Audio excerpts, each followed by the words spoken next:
So finally मेरे पास जो भी थोड़ी मोड़ी नॉलेज है उसे मैं आप सबों के साथ शेयर कर सकती हूँ। तो आज के हमारे इस वीडियो में हम पढ़ेंगे एक पोयम जिसे रॉबर्ट फ्रॉस्ट ने लिखा था। तो इस पोयम का टाइटल है द रोड नॉट टेकन। तो इस पोयम को स्टार्ट करने से पहले हम इसके राइटर के बारे में कुछ जान लेते हैं। तो रॉबर्ट फ्रॉस्ट का पूरा नाम था रॉबर्ट ली फ्रॉस्ट। यह ओरिजिनली एक अमेरिकन पोएट थे, लेकिन इनके जो भी वर्क्स थे वो सबसे पहले अमेरिका में पब्लिश ना होकर के इंग्लैंड में पब्लिश हुए थे। बाद में जाकर के उनके जो वर्क्स थे वो अमेरिका में पब्लिश हुए। रॉबर्ट फ्रॉस्ट का जन्म 26 मार्च 1874 को सैन फ्रांसिस्को कैलिफोर्निया में हुआ था।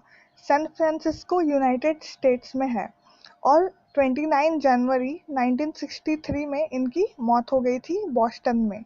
इनकी मौत भी यूनाइटेड स्टेट्स में ही हुई थी। उन्होंने ऐसे तो बहुत सारे पोएम्स लिखे हैं, पर ये जो पोएम है द रोड नॉट टेकन और stopping by woods on a snowy evening, mending wall, ये सब जो है इनके बहुत ही ज़्यादा फेमस पोएम्स हैं। जो रॉबर्ट फ्रॉस्ट है उन्हें बहुत सारे अवार्ड्स भी मिले थे, जैसे कि Robert Frost medal, Pulitzer prize for poetry और यूनाइटेड स्टेट्स पोएट लॉरेट। तो यह इनकी हिस्ट्री रही। अब चलिए बिना देरी के हम इस पोयम की समरी को शुरू करते हैं। Two roads diverged in a yellow wood, and sorry I could not travel both. And be one traveller, long I stood, and looked down one as far as I could, to where it bent in the undergrowth. Then took the other, as just as fair, and having perhaps the better claim, because it was grassy and wanted wear, though as for the passing there, had worn them really about the same, and both the morning equally lay in leaves, no step has trodden black. Oh, I kept the first for another day, yet knowing how way leads on to way, I doubted if I should ever come back. I shall be telling this with a sigh. Somewhere ages and ages hence, two roads diverged in a wood, and I took the ones less travelled by, and that has made all the difference. तो यह जो poem है the road not taken, यह poem 4 stanza में divided है। इसका basic कहानी यही है कि जो पोएट होते हैं वह किसी रोड में जाते हैं और वही जो रोड है वह उनकी लाइफ को पूरी तरह से चेंज कर देता है। तो पहले पैराग्राफ को पढ़ लेते हैं। Two roads diverged in a yellow wood, and sorry I could not travel both, and be one traveller long I stood, and looked down one as far as I could, to where it bent in the undergrowth। तो अपने इस first paragraph में poet लिखते हैं कि वह कहीं जा रहे थे तो उन्हें दो रास्ते नज़र आते हैं। मतलब जो रास्ता होता है वो दो रास्तों पे डिवाइड हो जाता है, और जो दोनों रास्ते रहते हैं उनमें येलो कलर के पत्ते बिछे होते हैं। अब येलो कलर के पत्ते मतलब सूखे हुए पत्ते। तो यह पॉसिबल है कि उस टाइम जो था वो ऑटम का सीज़न चल रहा था। फिर वे बोलते हैं कि मैं इन दोनों रोड्स को एक साथ ट्रैवल नहीं कर सकता, क्योंकि मैं तो केवल एक ही इंसान हूँ। तो मैं एक साथ दोनों रोड को कैसे ट्रैवल करूँ। इसलिए वह वहाँ पे खड़े होकर के बहुत देर तक उन दोनों रास्तों को अच्छी तरह से देखते हैं।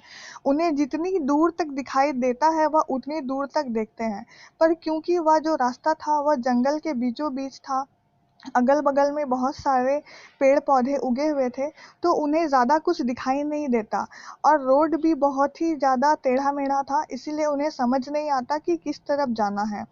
फिर अपने नेक्स्ट पैराग्राफ में वह लिखते हैं, then took the other as just as fair, and having perhaps the better claim, because it was grassy and wanted wear, though as for the passing there had worn them really about the same.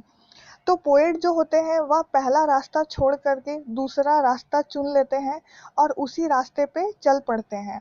उन्हें ऐसा लगता है कि शायद यह जो रास्ता है उसमें ज़्यादातर लोग गुजरते नहीं हैं, इसलिए वह उस रास्ते को चुनते हैं ताकि उन्हें कुछ नया एक्सपीरियंस मिल सके।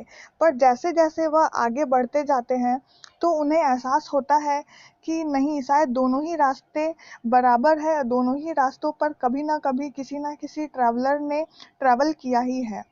फिर अपने नेक्स्ट पैराग्राफ में वो लिखते हैं, and both that morning equally lay in leaves no step has trodden black. Oh, I kept the first for another day, yet knowing how way leads on to way, I doubted if I should ever come back.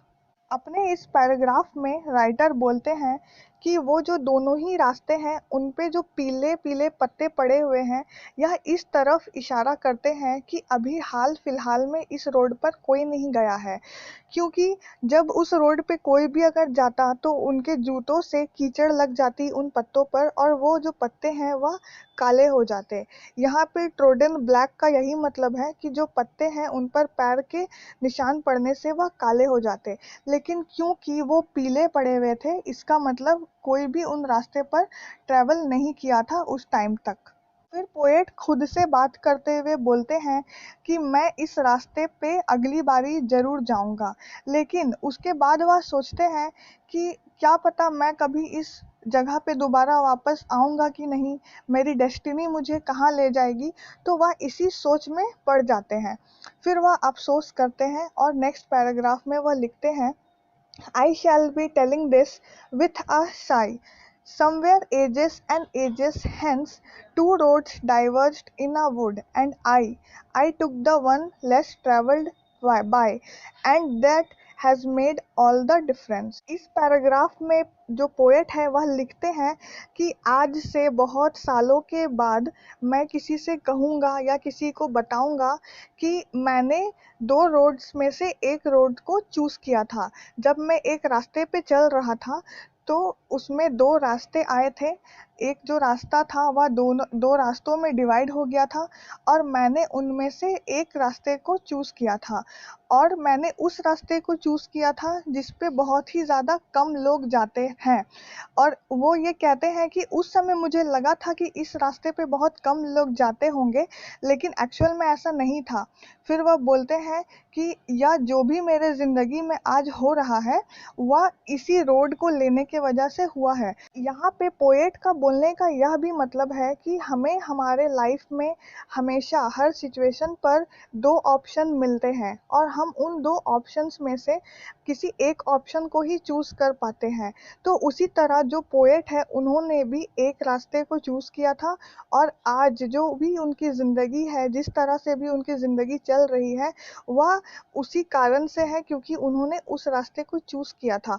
उसी तरह हमारी जो life है वह इसी fact पे depend करती है कि जब हमें दो ऑप्शन दिए गए तो हम किस रास्ते पर चलते हैं और हम किस रास्ते को चुनते हैं। तो इस तरह से अगर देखा जाए तो इस पोयम का दो मीनिंग निकल के आता है जो मैंने आपको अच्छी तरह से समझा दिया। तो इसी के साथ हमारा यह पोयम यहीं पे ख़त्म होता है।